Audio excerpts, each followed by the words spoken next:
Hey guys, how's it going? We're still in February, 6th, 7th, 8th, I don't know. This is for people who are taking on a new allotments, because I've been getting quite a few questions lately, which is great, you know, from people who are just starting to take on plots now, who've maybe grown in the garden and have never been experienced what it's like growing on an allotment or how to set one up. So I'm going to give you the benefit of my experience and give you several different options of ways of how to get on top of your plot right from the beginning. There's more than one way of doing it, obviously, but I'm just going to give you the easiest way, which may seem at first to be the hard way from the work you've got to do, but believe me, in the long run it's going to really work out really well for you. It's going to save you so much work going forward, and it will probably save you in a year, in 2 years time, giving up the allotment because you cannot manage the weed, the pests, and the sheer amount of work it takes to keep on top of the site so that you can carry on growing food.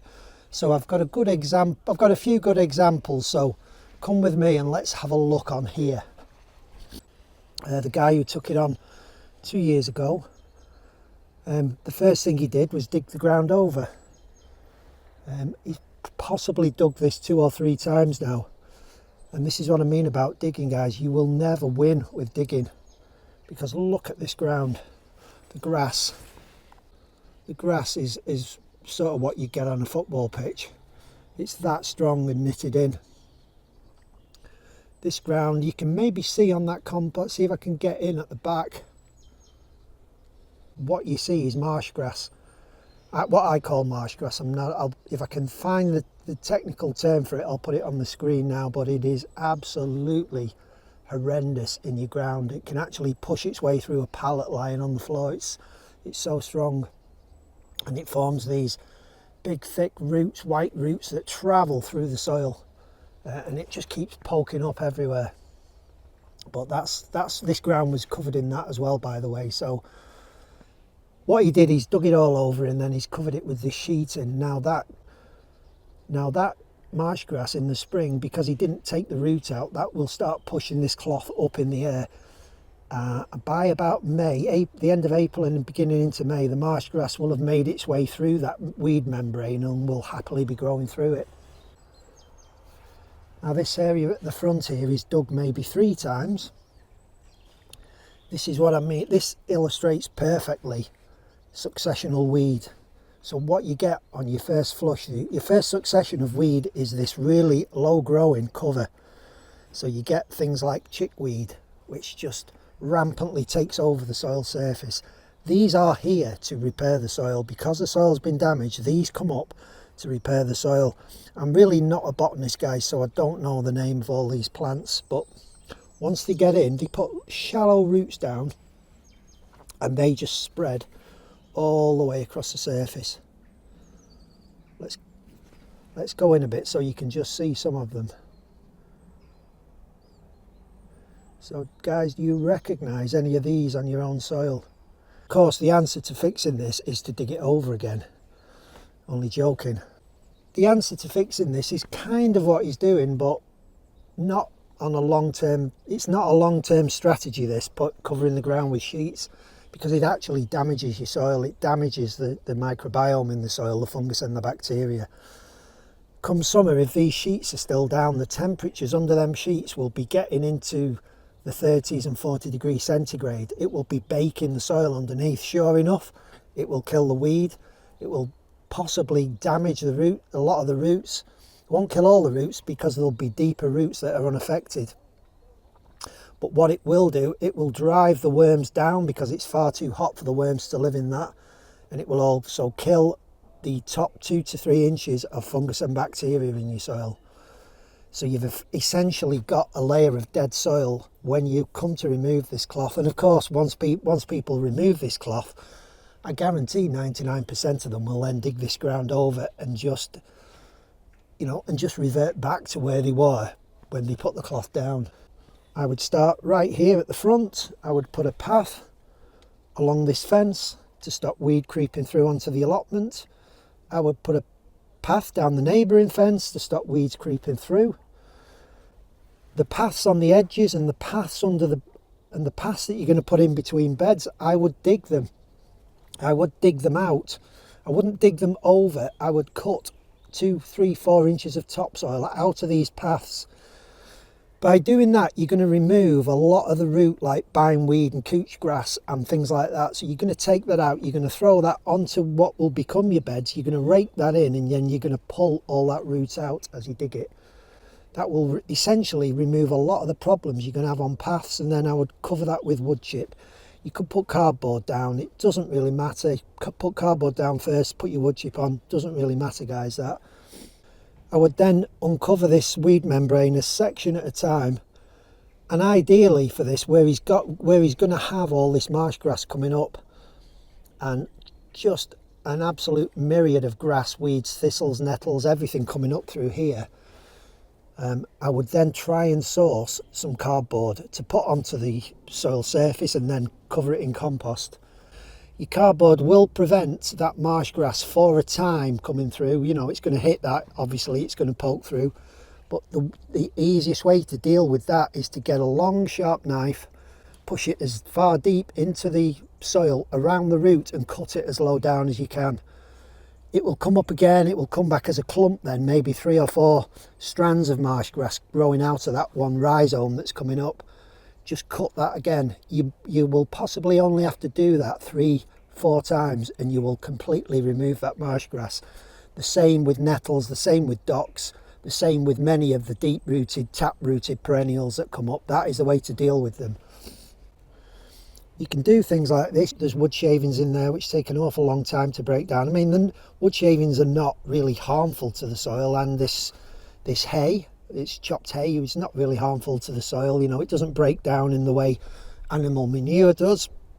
You know, there's no anaerobic bacteria in that, but that will, you know, wood shavings and hay will break down and also acts as a really good mulch. But I you know, I wouldn't pile it up that thick. I'd maybe put 2 or 3 inches on, and then just put your plants through it. Scratch it aside, put your plants through it, and just leave it on the surface, because it'll really protect against weed coming up, especially if you've removed topsoil from paths. Put it on the cardboard, put a couple of inches of that on if that's all you can get, and then put your plants through it. It will act as a mulch. It will slowly break down. It will prevent that soil from overheating, protect it from the rain. The people who've just taken on this allotment are pretty lucky. I mean, it may look to you as untidy. It is just untidy. But the lady who used to have this, Joan, she's in her 80s, she changed to a small plot. But she had the good sense to cover more or less all the ground over winter and late summer with weed membrane and plastic and cloths and old bags, just to stop all this perpetual weed growth. So if you took on a plot like this, I would suggest you break the ground up, you split it up with beds, which is what everybody does. I would have a path along the edge of this fence, maybe only, 12, 14 inches wide. Again, you can dig that out and put it onto the beds and put deeper wood chip in, simply because that is where you'll get weeds spreading through from neighbouring plots like couch grass, mare's tail, the whole gambit, bindweed. You'll just get them coming through, creeping into the soil and travelling.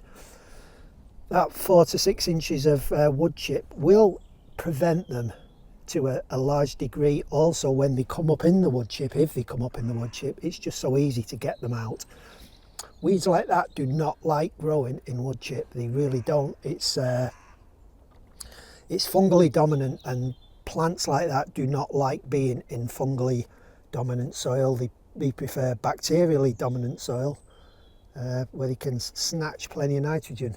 Personally, I don't like these wooden bedsides. They're not really doing anything whatsoever. They're except rotting away and harbouring slugs, earwigs, wood lice, other sort of plant pests. I'd just get rid of them. So when I took my plot on, I inherited a central path, which was horrendous, like a roller coaster, up and down, sort of swaying from side to side. But I just went with that. I was okay with that central path. Splits the plot up nicely. Had I been faced with a completely empty plot, I would have had my main path straight down one side. I would have then run longer beds right across the allotment and put another path, a narrower path, down that side as a boundary path. Because essentially what I've got now is a boundary path on each side and a central path. So I've now got 3 paths where I could have had 2 paths, the main one and the side one, and in that way I would have gained another 18, 20 inches. That central path, I could have got rid of that and just gained an extra 18, 20 inches of growing space on every single bed down the allotment. It's also a lot better to get your beds all of the same dimension, if you can. So say 4 foot wide and 15 foot long, 20 foot long, whatever length is, if you possibly can, get every single growing space identical in size.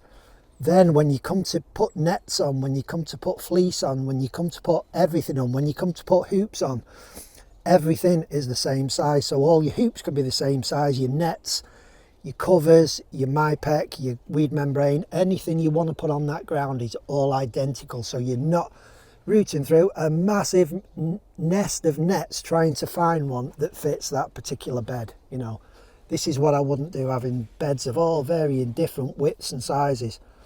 Uniformity in your growing space will just save you so much time and money. There's a buddleia growing there. I will probably move that buddleia onto the boundary, you know, to bring in the butterflies. Just be aware of what you've got in the ground and how it can benefit you as well. But yeah, I would pull everything off the site, get it all piled up at the end, or get rid of it and then start afresh.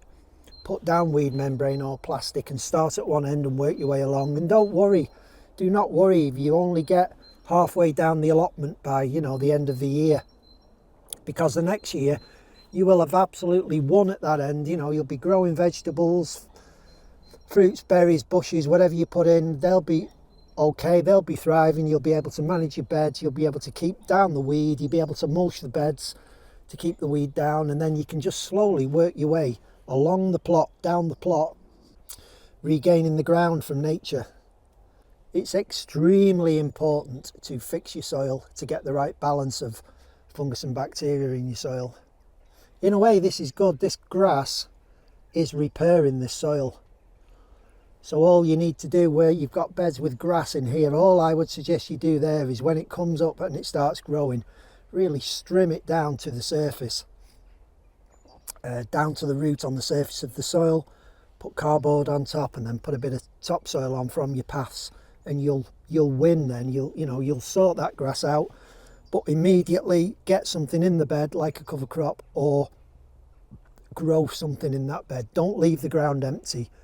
Never leave ground empty, because empty soil is dying soil, and it encourages this again to come and repair the soil. This is the purpose of it, guys. Fill your soil with plants or compost. Compost does the same, actually, or very similar to what plants would on the surface. The compost is there to feed the soil life, not the soil. It's the soil life you're feeding with compost, and the worms. And that compost is protecting your soil from the sun, the wind and the rain. Although it's a mess and this has been virtually untouched for a year, it's kind of set up ready for you. So it's got a central path and these little beds on each side. Again, the first thing I would do is get rid of all this rubbish. I would absolutely get rid of this horrible artificial grass, which I think is all the way down the path. It's just leaching out plastic and chemicals into your soil. That I really wouldn't have that. Take all that up and get some wood chip down this main path, or flag it, whatever you want to do. Get rid of all these wooden bedsides that are rotting away into the soil. Establish some kind of boundary each side. This plot's not too bad because the allotments each side are really tidy. There's no weed growing in them. I would absolutely prune those trees. There is three big apple trees there. They need a third of them taken down this year, because that end of the allotment, you're not going to be able to grow virtually anything up there. There's going to be so much shade cast from them trees. The sun is there at midday in summer, just behind those trees, shining this way, and it swings round in an arc in that direction. So you're casting shade down your plot. You're also casting shade completely across that side of the plot. So you've lost a third of your allotment. There will be probably, I've seen this plot in summer, there's probably 4 or 5 barrelfuls of apples come off them trees. And so think about it, when the apples come ready, you've got maybe 2 months to eat 4 barrelfuls of apples. Guys, you're never going to eat that many apples. So getting a lesser amount and selecting for growing other types of food instead is a lot better in my opinion. So yeah, this is an easy one, guys. It's quite funny, guys. These two ladies at the end here, they were just curious about what I was doing, you know, video on these empty allotments, and they've just said to me, oh God, yeah, we need a bit of advice. They've been here years. We need a bit of advice. We're getting too old to dig this ground over. So I've just explained to them why they shouldn't be digging the ground over. And it's just, I could just see in their eyes, it was just like a light bulb lit up. And they just said, oh my God, I'm going to show you something. Can you see that little scrape there under the gate? I just want you to follow this across that. So it's a really well established rabbit run. So that run is regularly used by the rabbits, going backwards and forwards across. So, you know, if at all possible, secure your plot so that rabbits are not getting in, because we all know the damage that rabbits love to do. This plot belongs to a lovely guy. I think he's 93 years old. He's a lovely man, really pleasant. 93 years old, guys, and his plot always looks absolutely immaculate. It's not what I do, because he digs it over every year. Not what I do, but I don't know, he seems to be happy to deal with all the weeds that come up. Oh, good luck to him, 93 and still growing. There we go, guys. It's just funny, I've just been having a chat with them two ladies, and they're just absolutely buzzing at the moment. So they've gone off to go and find some cardboard and get ready. And what all they're going to do with one of the big beds they've got, which is probably 12 foot square, they're just going to split that with a little narrow path down through the centre of it. I've told them to just rake that ground clear. It's full of little clumps of grass and all sorts, first succession stuff coming in again. So I've told them to rake the beds completely level over the path, then get some cardboard, put it on the path areas, dig that path out to a depth of about 6 inches, which will give them about a 1 to 2 inch covering on top of the cardboard. If they can find some compost, get it on top of that soil. They're going to put potatoes in, so I said get some beans or something in now that will start to grow between where your potatoes are going to grow. I said when you put your potatoes in March or April, your beans will already be of a good height. You can then put your potatoes in between them. The potatoes probably won't catch up to the beans, so you will still get a crop of beans if you want beans, or you can cut the beans off. But either way, the potatoes will benefit from them beans through establishing with the mycorrhizal and the bacteria in the soil and kick off that bed. So that's what they're going to do, guys. They're going to dig out that path, fill it with wood chip. They have then got a really good mulch of mycorrhizal food, which can then, as the mycorrhizal develops in that rotting down wood chip, it can then spread out into the beds and just really support the plants and stop this successional weed from growing in the soil. I'm just on maintenance at the minute. I'm just about to take this fence out between me and Chris, because most of these posts are broken. They're broken off at the bottom. I also want to dig in that fence, that metal fencing sheeting, about 6 inches, and it's just going to stop the transfer of mice and rats running between me and Chris's. Just little things like that you've got to do that make a difference to how you grow and what you get out your ground, Then I've got some new wire netting to just replace the top to stop rabbits jumping over. I'm calling it on this because I am absolutely freezing. Standing around filming and talking, my fingers are numb and my nose is falling off. So I hope that helps some of you allotment newbies.